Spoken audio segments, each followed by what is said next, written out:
23편 찾으신 줄 알고 1절부터 6절까지 봉독하겠습니다.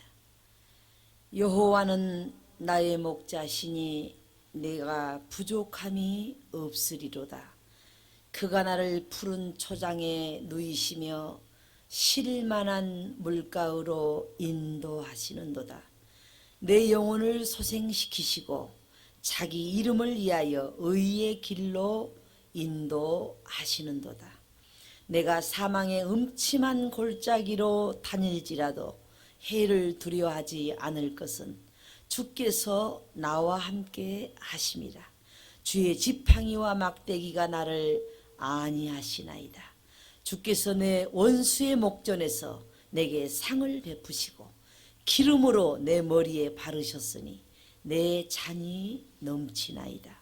나의 평생의 선하심과 인자하심이 정녕 나를 따르리니 내가 여호와의 집에 영원히 거하리로다. 아멘. 이 시간 성가대에 특별 찬양이 있겠습니다. 감사합니다. 청년회가 많이 부흥이 된 것 같아요. 그러면 나중에는 찬양 우리가 조금 일찍 나와서 찬양 예배도 막 먼저 드리고 오늘은 그 시편 23편 1절부터 6절 말씀에 의지해서 여호와는 나의 목자라는 제목으로 하나님의 말씀을 증거하기 전에 제가 이런 생각이 떠올랐습니다. 아주 유명한 명시인인데 제가 이름은 생각이 안 나지만 그가 그런 얘기를 했습니다.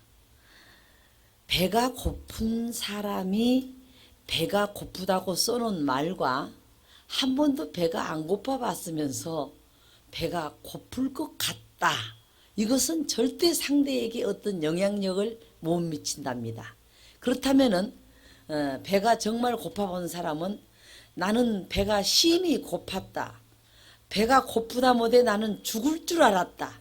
죽는 것 같았다. 며칠만 더 지났으면 나는 죽었을 것이다.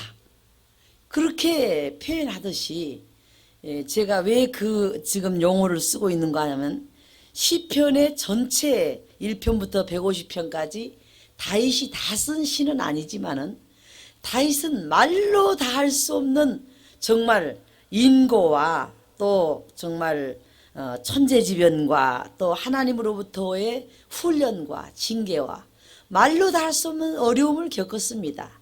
그런데 그가 써놓은 시 가운데 이 시편 23편은 시편을 전체 대표하라 해도 할 수 있는 아름다운 시입니다.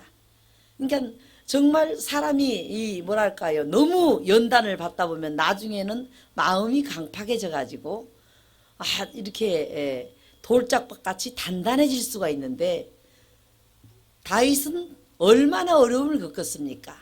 아침에 자고 일어나서 그는 말하기를 내가 산자의 땅에 아직 있는 거 보니까 여호와의 영광을 보고 나서야 죽을라나 보다. 아직도 하나님이 나를 살려두신 거 보니까 여호와의 영광을 내가 보고 나서야 이 땅을 떠날래나 보다. 이런 식의 표현이라든가 하나님이 나를 심히 경책하셨어도 죽음에는 붙이지 아니하셨도다. 그렇게 나를 심히 책망을 하시고 잘해서 야단을 맞는 것인지 못해서 야단을 맞는 것인지 더 크게 쓰시려고 그릇을 키우느라고 야단을 하시는 건지 하여간 이래도 저래도 밤낮 혼만 났는데 그런데도 죽는 데다는 내어주지 않은 거 보니까 하나님 내가 그래도 쓸모있는 어떤 한 부분을 쓰시려고 그러나 보다. 이렇게 말을 했습니다. 그와 같이 강팍할 수밖에 없는 그가 말하기를 여호와는 나의 목자시니 내가 부족함이 없으리로다. 그가 나를 푸른 초장에 누이시며 쉴만한 물가으로 인도하시는도다.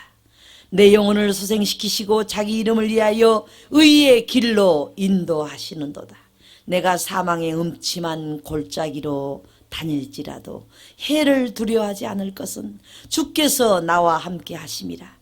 주의 지팡이와 막대기가 나를 안위하시나이다. 주께서 내 원수의 목전에서 내게 상을 베푸시고 기름으로 내 머리에 바르셨으니 내 찬이 넘치나이다. 나의 평생의 선하심과 인자하심이 정녕 나를 따르리니 내가 여호와의 집에 영원히 거하리로다. 이러한 아름다운 시가 나오기까지는 배고픈 사람에게서 정말 배가 고픈 사람이 공감이 갈 수 있는 말이 나올 수 있는 것처럼 정말 어려움을 많이 겪었던 다윗이 이처럼 주옥같이 아름다운 시를 써놓은 거 보니까 우리 하나님은 정말 우리의 목자로서 부족함이 없는 것이 확실하신 것 같습니다.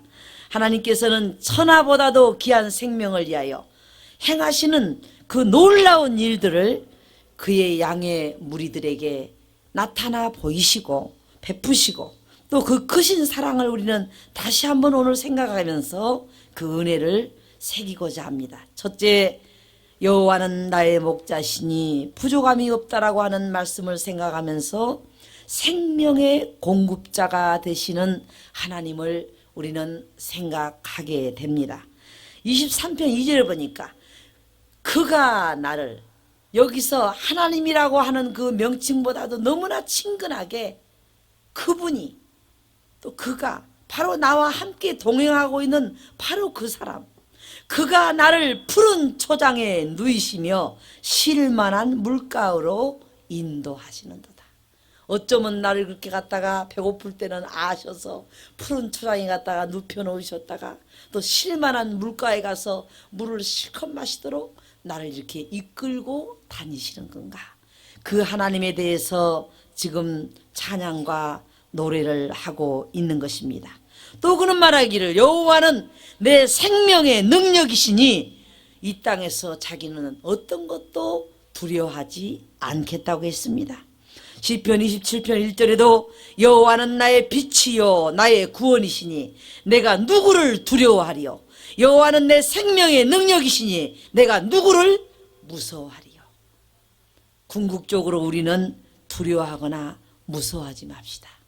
사실 우리가 뭐가 너무 시원찮으니까 겁이 나는 거예요. 너무나 시원찮으니까 무서운 거예요. 정말 우리가 어떤 두려운 일이 닥쳐보세요. 여기서 어떻게 살아날 것인가. 하늘이 무너져도 솟아날 그런 힘이 있다는데 어떻게 하든지 우리는 무서워하거나 두려워하지 않고 하나님 말씀의 편에 서서 어떤 일을 해결할 것입니다. 또 생명의 공급자가 되신 하나님께서는 예수 그리스도를 통하여서 생명의 떡이 되시며 생명의 음료와 양식이 되게 하셨습니다. 요한복음 6장 35절에 보니까 예수께서 가라되 내가 곧 생명의 떡이니. 여러분, 이 땅에는 우리가 내가 주는 물을 먹는 자는 영원히 목마르지 아니하리라 하는 말을 한번 생각해 보시기 바랍니다.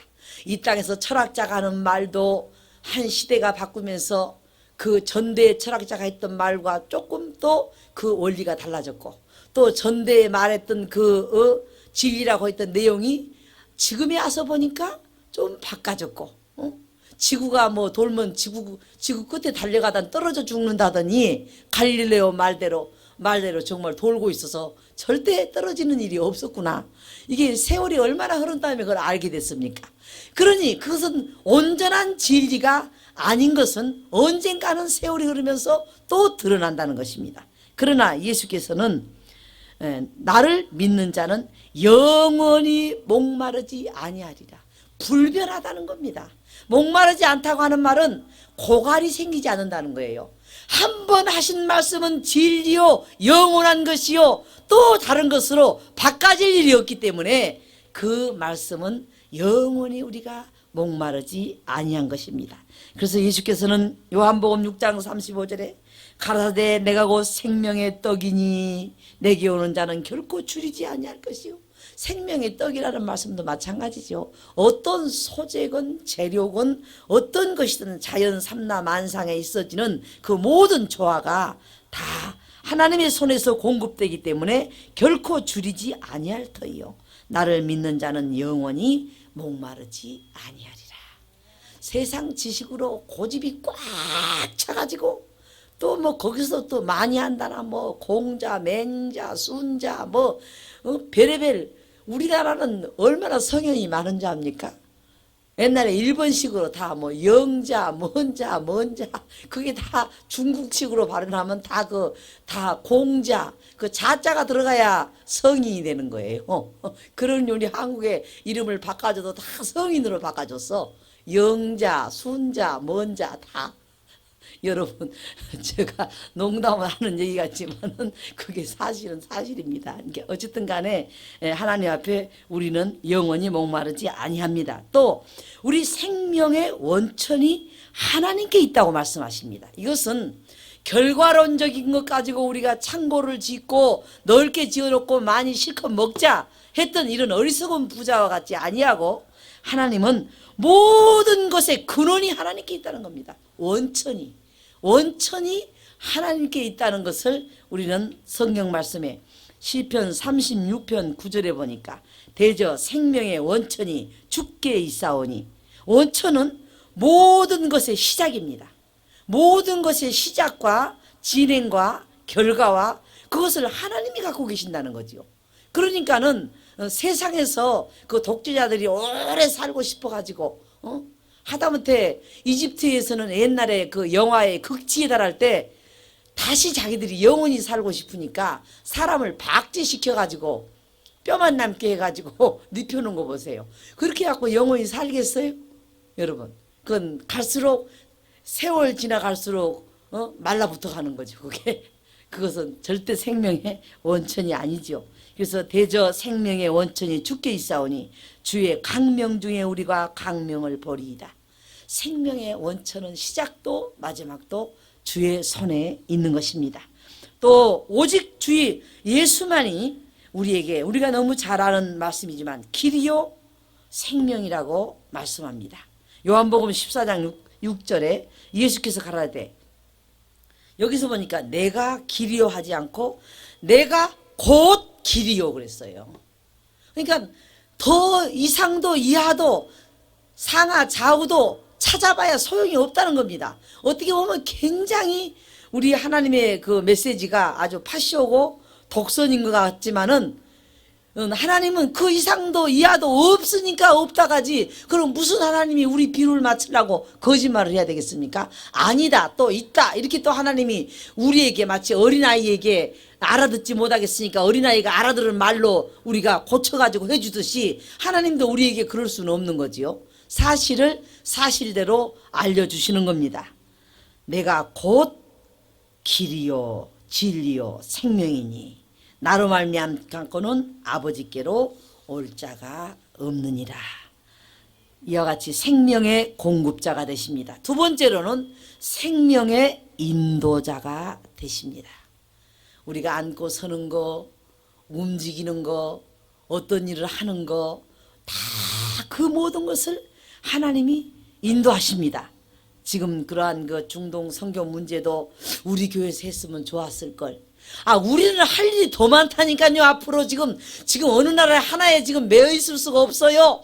지금 세계를 다니면서 지금 세계적인 로비스트를 내가 생각 많이 해봤어요. 복음의 로비스트요. 어떤 분이 그런 얘기를 했습니다. 복음의 소매 장사가 있는가 하면 복음의 도매 장사가 있대요. 복음의 도매 장사는 나라를 사버리는 거예요. 나라를 사버려. 소매 장사는 한 사람 붙들고 평생 전도하니라고 소매로 그거 하나 팔라고 한 사람하고 씨름을 하는 게 복음의 소매 장사고, 나는 복음의 도매 장사를 하려고 그래 앞으로.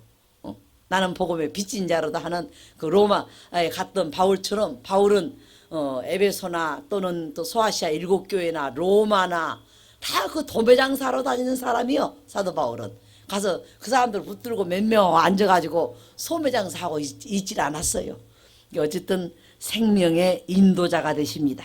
영혼을 소생시키시고 의의 길로 인도하시는데, 오늘 시편 23편 3절 말씀해 보니까 내 영혼을 소생시키시고, 여기서 소생시킨다고 하는 말은 다시 살리시고, 내 영혼을 다시 생기 있게 살리시고 자기 이름을 위하여 의의 길로 인도하시는도다. 우리 자신 개인이 중요한 것이 아니라 하나님의 이름이 찬송을 받으시기 위하여 의의 길로 인도하신답니다. 사람이 우리가 하나님이 사람을 지어서 우리를 이 땅에 허락하신 목적이 무엇이뇨? 하나님의 영광을 위하여. 그렇게 나와 있거든요. 대서요리 문답에. 그와 같이 여기서도 지금 하는 말이 그겁니다. 하나님의 그 이름을 위하여 우리 영혼을 다시 소생시키시고 의의 길로 인도하신답니다. 이사야 48장 17절에도 이 말씀을 우리가 자세히 한번 분석할 필요가 있어요. 너희의 구속자이시여 이스라엘의 거룩한 자이신 여호와께서 가라사대 나는 내게 유익하도록 가르치고 하나도 버릴 것이 없도록 너에게 가르치고. 아니 목사가 왜 저런 걸 배우고 있을까? 아니 목사가 왜 저런 일을 하고 있을까? 아니 목사가 왜 저런 데 관심이 있을까? 우리는 걱정하지 말아요. 하나님이 다 쓸 때가 있어. 지난번에 한번 저기 TV에서 간증하는 거 제가 봤다고 그랬죠? 예수만 안 믿으면 막 다 죽여버린다니까. 그 사람 막 나타나기만 하면 나 예수 믿을게요. 그리고 교회가 얼마 안 있다가 꽉 차가지고 성전을 넓혀야 할 일이 생겼대요. 무서워가지고 예수 안 믿으면 그냥 칼침 맞을까봐. 그건 나는 방송된 거니까 난 지금 하는 얘기입니다. 그런 사람을 보고 뭔 예수가 그렇게 무섭게 전도하는 예수가 있나. 여러분 하나님 우리 안 믿으면 어디 구덩이에 갖다 빠쳐놓고도 믿게 하고 싶은 것이 하나님의 심정이에요. 그런 사람도 하나 나타날만 하지 뭘 그래요. 그러니까 어쨌든 간에 하나님께서 전도하는 방법도 여러 가지죠. 그래서 여기서 내게 유익하도록 가르치고 너를 마땅히 행할 길로 인도하는 너희 하나님 여호와라. 그러니까 지금 내가 가고 있는 길을 여러분 불안하게 생각하지 마세요. 하나님이 우리를 지금 마땅히 행할 길로 이끌어가고 계십니다. 우리에게 앞으로 해야 할 일을 하게 하실 길로 이끌어가고 계시는 것입니다. 또 여호와는 의인의 길은 여호와께서 인정하시는 생명의 길입니다. 시편 1편 6절에 대저 의인의 길은 여호와께서 인정하시나 악인의 길은 망하리로다. 결국은 악인은 망하게 된다는 것입니다. 의인의 길은 아주 까다롭고 협잡하고 길이 좁고 하기가 어려운 길이지만은 하나님께서 인정해 주시는 길이라는 것입니다.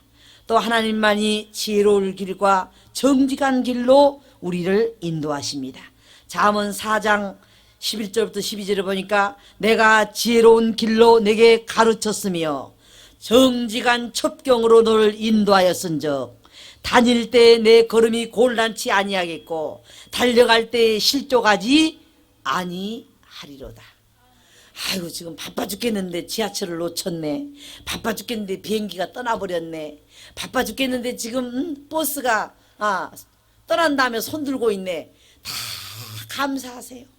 가다가 그 버스가 타이어가 펑크가 날 일이 생기든지 요즘에는 지하철도 뭐 굴 속에 가다 차가 서면 또 뭐 매연이 생기면 거기서 밖으로 나가지도 못해요. 그러니까 뭐든지 자꾸 감사만 해요. 아유 왜 이렇게 천천히 가나? 왜 이렇게 시간이 약속 시간이 늦어졌네? 빨리 달려가고 불필요한 얘기할까 봐 하나님이 또 늦게 만들어 놨는지 하여간 무조건 감사만 해요. 우리가 일부러 모든 것을 그렇게 성의 없이 하라는 건 아니에요. 최선을 다하는데도 모든 것이 내 계획대로 안 된 것은 무조건 감사만 하세요. 하나님께서 다 유익하도록 우리를 축복하십니다. 잠언 8장 20절부터 21절에도 나는 의로운 길로 행하며 공평한 길 가운데로 다니나니 이는 나를 사랑하는 자로 재물을 얻어서 곳간에 채우려 함이니라. 나는 의로운 길만 찾아다니겠다. 나는 공평한 길만 찾아다니겠다. 그 이유는 나를 사랑하는 자를 발견해가지고 그로 하여금 재물을 곳간에 채우도록 하기 위하여서 그렇게 내가 길을 인도하겠다. 이렇게 하나님은 말씀하고 있습니다. 또 성경은 말씀하시기를 어떤 길은 사람이 보기에 바르지만은 필경은 사망의 길이라고 잠언 14장에 어떤 길은 사람 보기에 바르나 필경은 사망의 길이니라. 아주 바르게 보이지만은 그 길이 결국은 사망으로 가는 길이다. 이렇게 우리에게 말씀을 하십니다. 또 잠언 16장 9절에도 하나님께서 우리의 길에 생명의 인도자가 되시는데 사람이 마음으로 자기의 길을 계획할지라도 그 걸음을 인도하는 자는 여호와시니라. 우리의 마음으로 이렇게 해야 되겠다, 이렇게 해야 되겠다, 이렇게 해야 되겠다, 아무리 내가 하고 싶은 계획을 가져도 하나님은 그 걸음을 하나님의 방법으로 인도하시고야 마신다는 것입니다. 세 번째로는 하나님 우리의 생명의 보호자가 되어주십니다. 우리의 생명의 보호자가 되어주시는데 사망의 음침한 골짜기를 다닐 때에도 함께하여 주신다고 시편 23편 4절에 내가 사망의 음침한 골짜기로 다닐지라도 해를 두려워하지 않을 것은 주께서 나와 함께 하심이라. 주의 지팡이와 막대기가 나를 안위하시나이다. 여기서 이 시를 쓸 때 하나만 빠져버려도 얼마나 시가 안 되는 줄 알아요? 주위에 지팡이는 없고 막대기만 있다고 생각해봐요. 너 잘못된 길로 가니까 이리 가라. 양을 칠 때 막대기 갖고 자꾸 이 다리 몽둥이만 때려봐요. 이 양이 나중에 다리를 절지 몰라. 아이 우리 주인님은 어째서 이렇게 자꾸 몰아세워가지고 걷기도 힘든데 이렇게 다리 몽둥이만 때려가지고 말이야 이렇게 힘들게 만드시는가, 이런 생각을 하게 되지 않겠어요? 그런데 성경은 주의 지팡이는 가다가 사람이, 여러분 노인네들이 허리를 굽고 가다가 쓸 때 어디다 기대겠어? 지팡이에다 기대잖아요. 우리가 인생을 살아가면서 힘들 때 하나님 말씀에다 기대는 거예요. 놀라지 말라, 두려워 말라, 내가 너를 도우리라, 함께하리라. 지금 하나님 내가 엉망이 됐어요. 걱정하지 마라. 하나님의 지혜는 사람의 지혜와 명철과 모든 것으로도 당할 자가 없느니라. 하나님께 여호와께 맡기라. 내 길을 여호와께 맡기라. 저가 이루시고 우리의 지팡이가 되어주십니다. 하나님은 말씀으로 우리에게 지혜를 무한정하게 부어주십니다. 그래서 저는 무슨 일을 겪으면서 조금 약간 섭섭한 마음이 들어올라 하다가 하나님은 더 유익하게 하실 텐데, 너는 잔꾀를 부렸지만 하나님은 더 유익하게 하실 것이다. 딱 그런 그 하나님 말씀으로 우리는 대치를 해야 됩니다. 그리고 하나님께 감사를 해야 됩니다. 그래서 내가 사망의 음침한 골짜기를 다닐지라도 해를 두려워하지 않을 것은 주께서 나와 함께 하심이라. 주의 지팡이와 막대기가 나를 안위하시나이다. 나를 보호해 주고 계신다, 그 말입니다. 시편 27편 14절에도 너는 여호와를 바랄지어다. 강하고 담대하게 여호와를 바랄지어다. 이게 무슨 말입니까? 하나님 도와주시려나? 도와주시려면 도와주시고 마시려면 마시고 또 도와주실 것 같지도 않을 수도 있겠고 뭐 어쩌고 하지 말고 여호와를 바랄지어다. 힘있고 강하고 담대하게 여호와를 바랄지어다. 우리 하나님은 도와주시고야 마는 분이셔. 내가 넘어지는 것을 결코 보지 않으셔. 나를 기어이 일으키시고야 마셔. 하나님은 반드시 승리하게 하고야 마신 분이야. 여러분 그렇게 하는데 하나님이 안 도와주실 것 같아요? 도와주십니다. 절대 도와주십니다. 그래서 저도 참 연단을 못지않게 겪은 사람 아닙니까? 지금은 1인 몇 역을 해도 모자란 사람이 또 여러분 아다시피 이렇게 몸도 많이 불편하지 않습니까? 그래서 일하기가 더 많이 불편하죠. 그러나 너무 좋은 것만 많이 봐가지고 정신 뺏길까 봐 적당히 봐라 이렇게 해놓고 하나님이 이래야만 신경을 쓰게 만드는지 난 알 수 없도다. 찬송가 가사처럼 우리는 알 수가 없는 일이에요. 하여간 요 근래 와서는 여러분 제가 굉장히 감사하고 있어요. 물론 굉장히 불편한 것도 이루 말할 수 없지만 하나님이 하시는 일은 우리가 측량할 수 없기 때문에 하나님은 지금 무슨 일을 하시는지 난 알 수 없도다. 그러나 하나님은 반드시 은혜를 입히실 것입니다. 그래서 여호와를 강하고 담대히 여호와를 바랄지어다. 잠언 28장 1절에도 악은 쫓아오는 자가 없어도 도망하나 의인은 사자같이 담대하니라.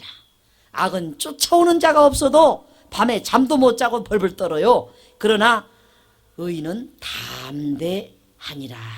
히브리서 10장 35절에도 그러므로 너희는 담대함을 버리지 말라. 이것이 큰 상을 얻느니라. 잠언 29장 25절에도 사람이 두려워하면 올무에 걸리게 되고 여호와를 의지하는 자는 완전하니라. 두려워서 벌벌 떨다 보면 무서워가지고 괜히 배짱 부리고 나 두세요. 딱 우리 하나님이 알아서 할 테니까 이렇게 할 것도 갖다가 끌려 들어가고 올무에 걸려버린답니다. 그러나 하나님을 담대히 바란 자는 하나님께서 큰 상을 얻게 만든다는 것입니다. 의지하는 자는 완전하니라. 디모데후서 1장 7절에도 하나님이 우리에게 주시는 것은 두려워하는 마음이 아니요 오직 능력과 사랑과 근신하는 마음이니.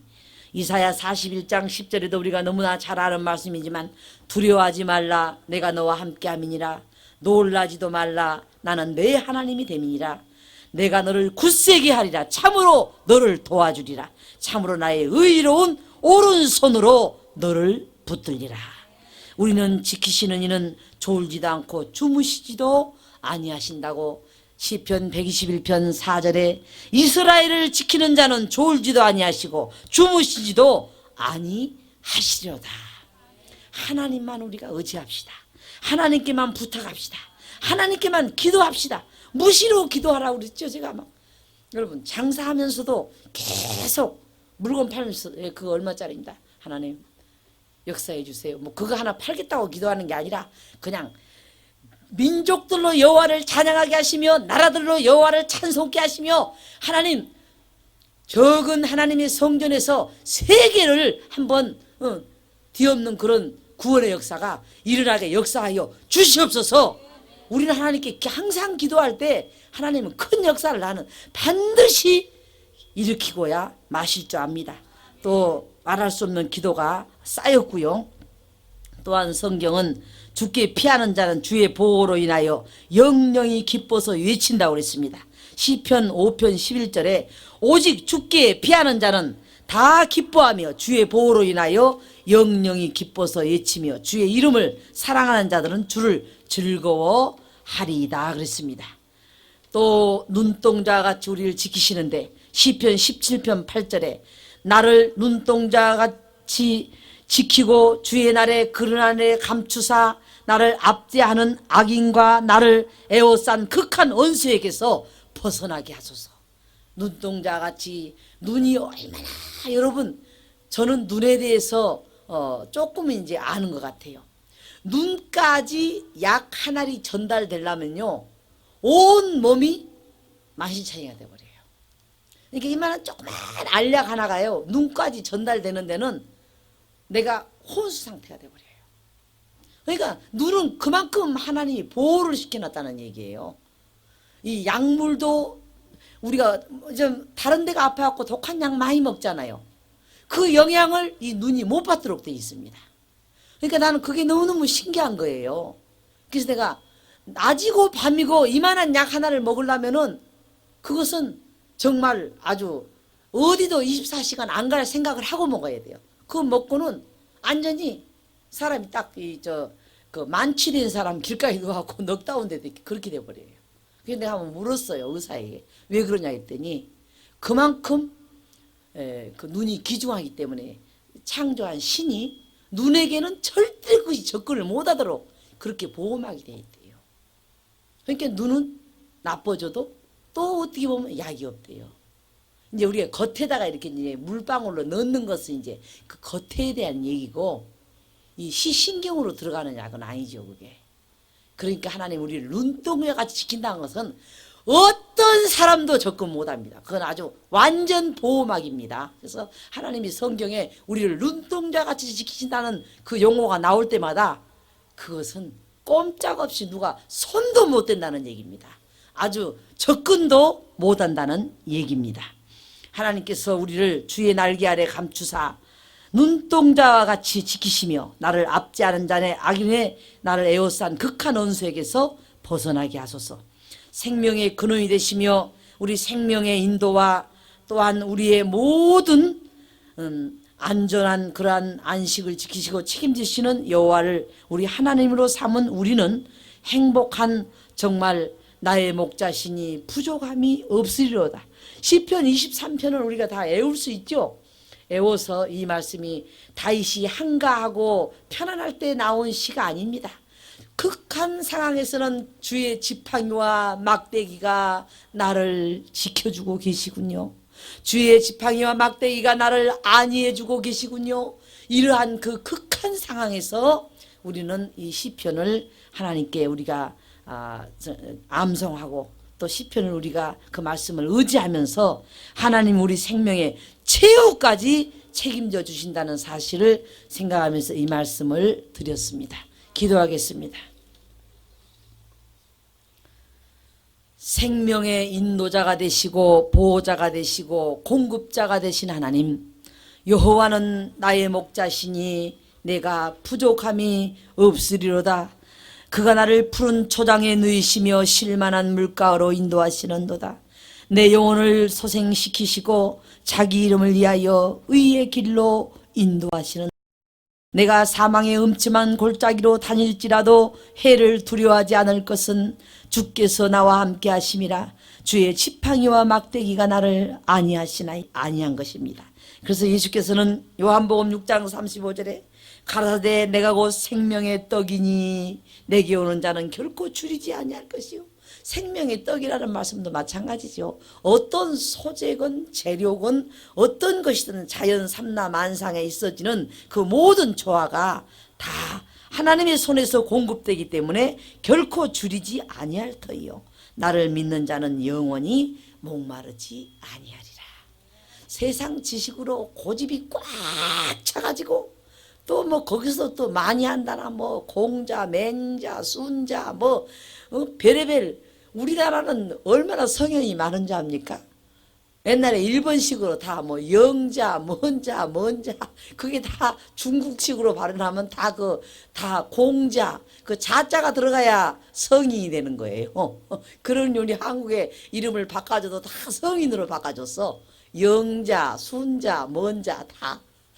여러분, 제가 농담을 하는 얘기 같지만은 그게 사실은 사실입니다. 그러니까 어쨌든 간에 하나님 앞에 우리는 영원히 목마르지 아니합니다. 또 우리 생명의 원천이 하나님께 있다고 말씀하십니다. 이것은 결과론적인 것 가지고 우리가 창고를 짓고 넓게 지어놓고 많이 실컷 먹자 했던 이런 어리석은 부자와 같지 아니하고 하나님은 모든 것의 근원이 하나님께 있다는 겁니다.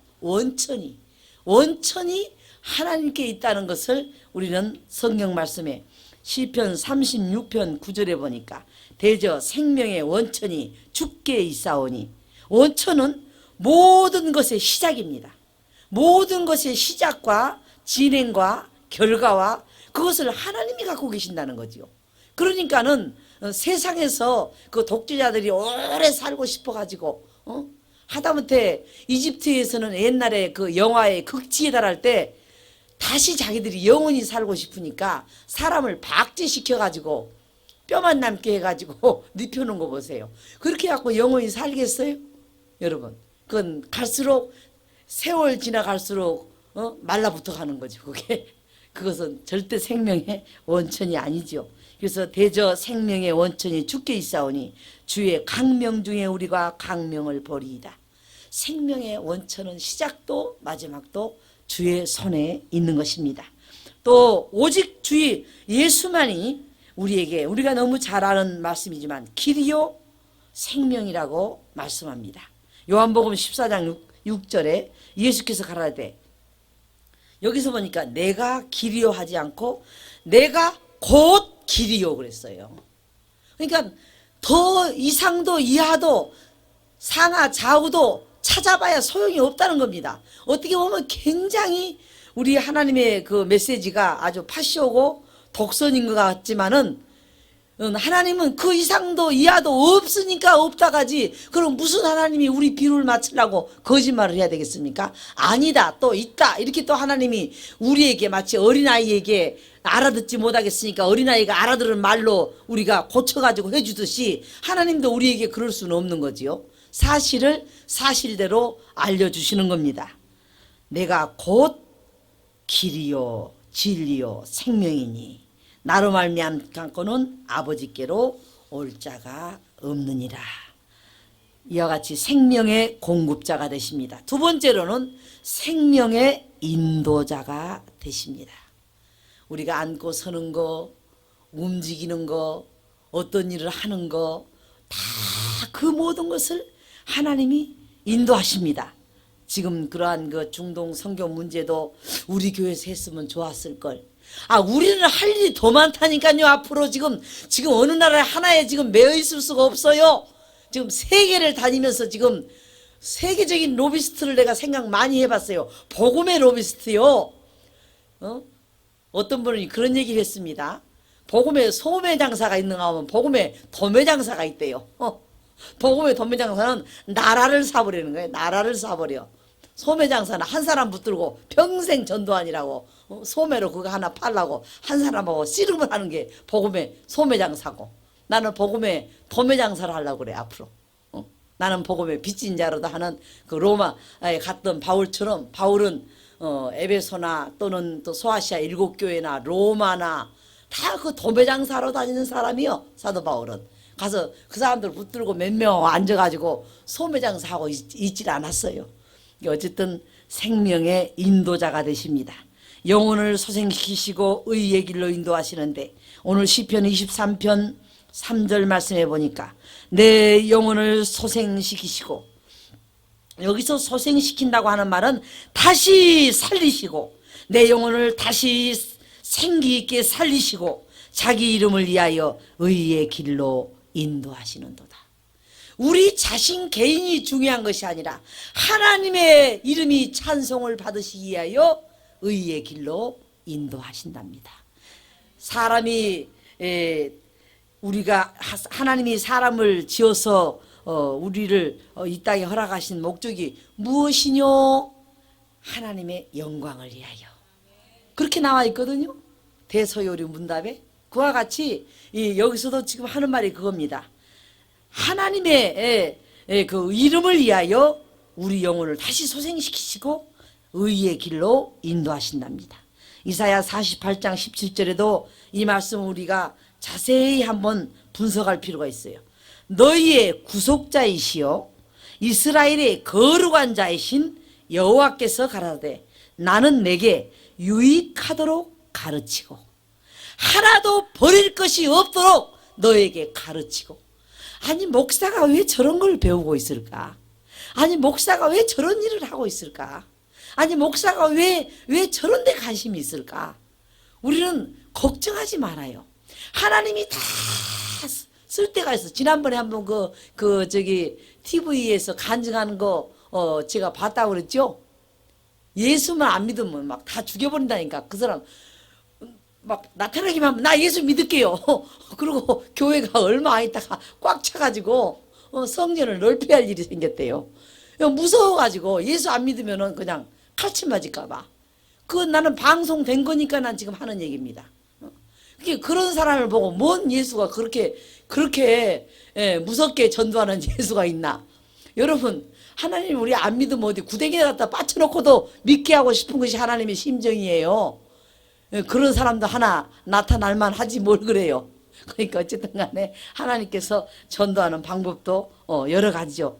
그래서 여기서 내게 유익하도록 가르치고 너를 마땅히 행할 길로 인도하는 너희 하나님 여호와라.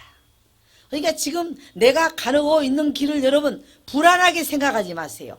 하나님이 우리를 지금 마땅히 행할 길로 이끌어가고 계십니다.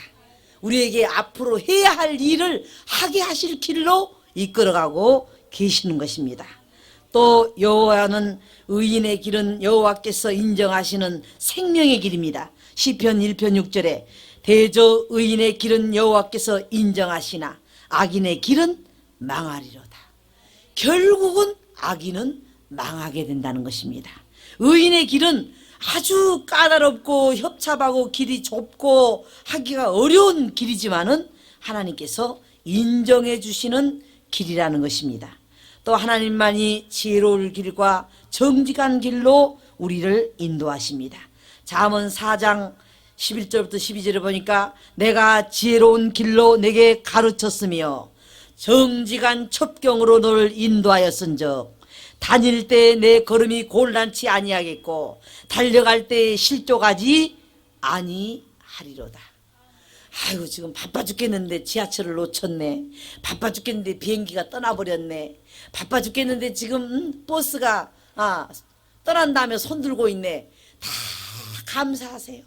가다가 그 버스가 타이어가 펑크가 날 일이 생기든지, 요즘에는 지하철도 뭐 굴 속에 가다 차가 서면 또 뭐 매연이 생기면 거기서 밖으로 나가지도 못해요. 그러니까 뭐든지 자꾸 감사만 해요. 아유 왜 이렇게 천천히 가나, 왜 이렇게 시간이 약속 시간이 늦어졌네. 빨리 달려가고 불필요한 얘기할까봐 하나님이 또 늦게 만들어놨는지, 하여간 무조건 감사만 해요. 우리가 일부러 모든 것을 그렇게 성의 없이 하라는 건 아니에요. 최선을 다하는데도 모든 것이 내 계획대로 안 된 것은 무조건 감사만 하세요. 하나님께서 다 유익하도록 우리를 축복하십니다. 잠언 8장 20절부터 21절에도 나는 의로운 길로 행하며 공평한 길 가운데로 다니나니 이는 나를 사랑하는 자로 재물을 얻어서 곳간에 채우려 함이니라. 나는 의로운 길만 찾아다니겠다. 나는 공평한 길만 찾아다니겠다. 그 이유는 나를 사랑하는 자를 발견해가지고 그로 하여금 재물을 곳간에 채우도록 하기 위하여서 그렇게 내가 길을 인도하겠다. 이렇게 하나님은 말씀하고 있습니다. 또 성경은 말씀하시기를 어떤 길은 사람이 보기에 바르지만은 필경은 사망의 길이라고, 잠언 14장에 어떤 길은 사람 보기에 바르나 필경은 사망의 길이니라. 아주 바르게 보이지만은 그 길이 결국은 사망으로 가는 길이다. 이렇게 우리에게 말씀을 하십니다. 또 잠언 16장 9절에도 하나님께서 우리의 길에 생명의 인도자가 되시는데 사람이 마음으로 자기의 길을 계획할지라도 그 걸음을 인도하는 자는 여호와시니라. 우리의 마음으로 이렇게 해야 되겠다, 이렇게 해야 되겠다, 이렇게 해야 되겠다, 아무리 내가 하고 싶은 계획을 가져도 하나님은 그 걸음을 하나님의 방법으로 인도하시고야 마신다는 것입니다. 세 번째로는 하나님 우리의 생명의 보호자가 되어주십니다. 우리의 생명의 보호자가 되어주시는데 사망의 음침한 골짜기를 다닐 때에도 함께하여 주신다고 시편 23편 4절에 내가 사망의 음침한 골짜기로 다닐지라도 해를 두려워하지 않을 것은 주께서 나와 함께 하심이라. 주의 지팡이와 막대기가 나를 안위하시나이다. 여기서 이 시를 쓸 때 하나만 빠져버려도 얼마나 시가 안 되는 줄 알아요? 주위에 지팡이는 없고 막대기만 있다고 생각해봐요. 너 잘못된 길로 가니까 이리 가라. 양을 칠 때 막대기 갖고 자꾸 이 다리 몽둥이만 때려봐요. 이 양이 나중에 다리를 절지 몰라. 아이 우리 주인님은 어째서 이렇게 자꾸 몰아세워가지고 걷기도 힘든데 이렇게 다리 몽둥이만 때려가지고 말이야 이렇게 힘들게 만드시는가, 이런 생각을 하게 되지 않겠어요? 그런데 성경은 주의 지팡이와, 지팡이는 가다가 사람이, 여러분 노인네들이 허리를 굽고 가다가 쓸 때 어디다 기대겠어? 지팡이에다 기대잖아요. 우리가 인생을 살아가면서 힘들 때 하나님 말씀에다 기대는 거예요. 놀라지 말라, 두려워 말라, 내가 너를 도우리라, 함께하리라. 지금 하나님 내가 엉망이 됐어요. 걱정하지 마라. 하나님의 지혜는 사람의 지혜와 명철과 모든 것으로도 당할 자가 없느니라. 하나님께 여호와께 맡기라. 내 길을 여호와께 맡기라. 저가 이루시고 우리의 지팡이가 되어주십니다. 하나님은 말씀으로 우리에게 지혜를 무한정하게 부어주십니다. 그래서 저는 무슨 일을 겪으면서 조금 약간 섭섭한 마음이 들어올라 하다가 하나님은 더 유익하게 하실 텐데, 너는 잔꾀를 부렸지만 하나님은 더 유익하게 하실 것이다. 딱 그런 그 하나님 말씀으로 우리는 대치를 해야 됩니다. 그리고 하나님께 감사를 해야 됩니다. 그래서 내가 사망의 음침한 골짜기를 다닐지라도 해를 두려워하지 않을 것은 주께서 나와 함께 하심이라. 주의 지팡이와 막대기가 나를 안위하시나이다. 나를 보호해 주고 계신다 그 말입니다. 시편 27편 14절에도 너는 여호와를 바랄지어다. 강하고 담대하게 여호와를 바랄지어다. 이게 무슨 말입니까? 하나님 도와주시려나? 도와주시려면 도와주시고 마시려면 마시고 또 도와주실 것 같지도 않을 수도 있겠고 뭐 어쩌고 하지 말고 여호와를 바랄지어다. 힘있고 강하고 담대하게 여호와를 바랄지어다. 우리 하나님은 도와주시고야 마는 분이셔. 내가 넘어지는 것을 결코 보지 않으셔. 나를 기어이 일으키시고야 마셔. 하나님은 반드시 승리하게 하고야 마신 분이야. 여러분 그렇게 하는데 하나님이 안 도와주실 것 같아요? 도와주십니다. 절대 도와주십니다. 그래서 저도 참 연단을 못지않게 겪은 사람 아닙니까? 지금은 1인 몇 역을 해도 모자란 사람이 또 여러분 아다시피 이렇게 몸도 많이 불편하지 않습니까? 그래서 일하기가 더 많이 불편하죠. 그러나 너무 좋은 것만 많이 봐가지고 정신 뺏길까 봐 적당히 봐라 이렇게 해놓고 하나님이 이래야만 신경을 쓰게 만드는지 난 알 수 없도다. 찬송가 가사처럼 우리는 알 수가 없는 일이에요. 하여간 요 근래에 와서는 여러분 제가 굉장히 감사하고 있어요. 물론 굉장히 불편한 것도 이루 말할 수 없지만 하나님이 하시는 일은 우리가 측량할 수 없기 때문에 하나님은 지금 무슨 일을 하시는지 난 알 수 없도다. 그러나 하나님은 반드시 은혜를 입히실 것입니다. 그래서 여호와를 강하고 담대히 여호와를 바랄지어다. 잠언 28장 1절에도 악은 쫓아오는 자가 없어도 도망하나 의인은 사자같이 담대하니라.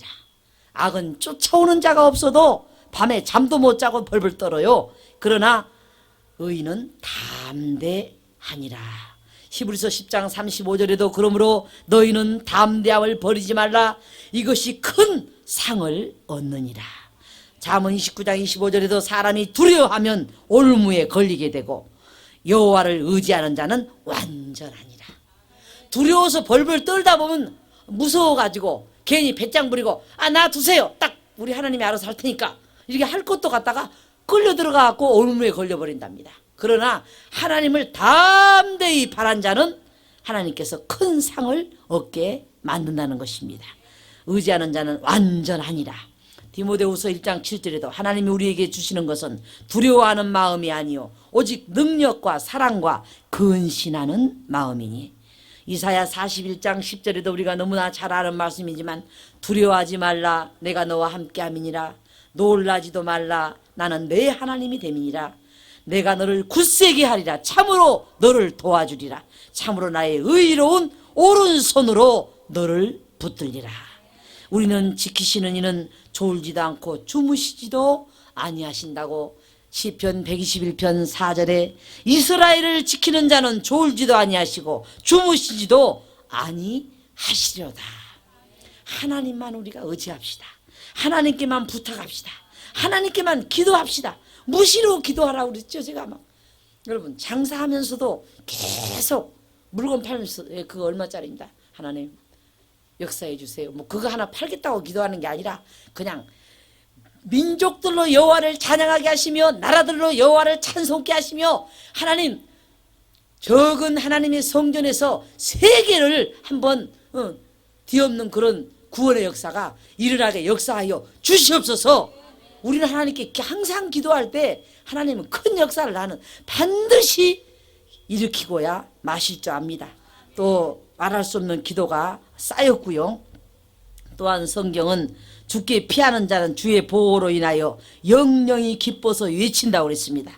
시편 5편 11절에 오직 주께 피하는 자는 다 기뻐하며 주의 보호로 인하여 영영이 기뻐서 외치며 주의 이름을 사랑하는 자들은 주를 즐거워하리이다 그랬습니다. 또 눈동자같이 우리를 지키시는데 시편 17편 8절에 나를 눈동자같이 지키고 주의 날에 그른 안에 감추사 나를 압제하는 악인과 나를 에워싼 극한 원수에게서 벗어나게 하소서. 눈동자같이 눈이 얼마나, 여러분 저는 눈에 대해서 조금은 이제 아는 것 같아요. 눈까지 약 한 알이 전달되려면요 온 몸이 만신창이가 돼버려요. 그러니까 이만한 조그만 알약 하나가요 눈까지 전달되는 데는 내가 혼수 상태가 돼버려요. 그러니까 눈은 그만큼 하나님이 보호를 시켜놨다는 얘기예요. 이 약물도 우리가 좀 다른 데가 아파갖고 독한 약 많이 먹잖아요. 그 영향을 이 눈이 못 받도록 되어 있습니다. 그러니까 나는 그게 너무너무 신기한 거예요. 그래서 내가 낮이고 밤이고 이만한 약 하나를 먹으려면은 그것은 정말 아주 어디도 24시간 안 갈 생각을 하고 먹어야 돼요. 그거 먹고는 완전히 사람이 딱 그 만취된 사람 길가에 누워갖고 넉다운 데도 그렇게 돼버려요. 그래서 내가 한번 물었어요 의사에게. 왜 그러냐 했더니 그만큼 그 눈이 귀중하기 때문에 창조한 신이 눈에게는 절대 그것이 접근을 못하도록 그렇게 보호막이 되어 있대요. 그러니까 눈은 나빠져도 또 어떻게 보면 약이 없대요. 이제 우리가 겉에다가 이렇게 이제 물방울로 넣는 것은 이제 그 겉에 대한 얘기고 이 시신경으로 들어가는 약은 아니죠 그게. 그러니까 하나님 우리를 눈동자 같이 지킨다는 것은 어떤 사람도 접근 못합니다. 그건 아주 완전 보호막입니다. 그래서 하나님이 성경에 우리를 눈동자 같이 지키신다는 그 용어가 나올 때마다 그것은 꼼짝없이 누가 손도 못 댄다는 얘기입니다. 아주 접근도 못한다는 얘기입니다. 하나님께서 우리를 주의 날개 아래 감추사 눈동자와 같이 지키시며 나를 압제하는 자의 악인의 나를 에워싼 극한 원수에게서 벗어나게 하소서. 생명의 근원이 되시며 우리 생명의 인도와 또한 우리의 모든 안전한 그러한 안식을 지키시고 책임지시는 여호와를 우리 하나님으로 삼은 우리는 행복한 정말 나의 목자시니 부족함이 없으리로다. 시편 23편을 우리가 다 외울 수 있죠.